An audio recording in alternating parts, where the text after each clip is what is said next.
കേരള കലാമണ്ഡലത്തെ സാംസ്കാരിക സർവകലാശാലയാക്കാനുള്ള പ്രവർത്തനങ്ങൾ നടന്നുവരികയാണെന്ന് സാംസ്കാരിക വകുപ്പ് മന്ത്രി സജി ചെറിയാൻ അറിയിച്ചു.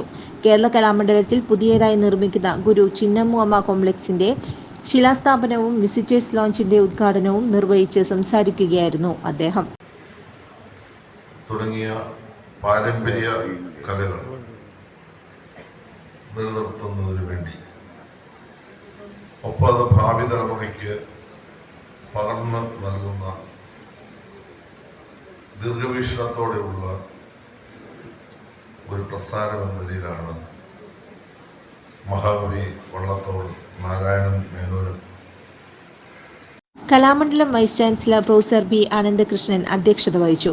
Registrar doctor Rajesh Kumar P, Vallathol panchayat president Sheikh Abdul Khader, vice president Nirmala Devi, block panchayat president KM Ashraf, TK Vasu, Kalamandalam Shivan Namboothiri, AV Satheesh, Kalamandalam Latha, K Raveendranathan, doctor P Venugopalan, KB Rajanand, G Samuel എന്നിവർ പങ്കെടുത്തു.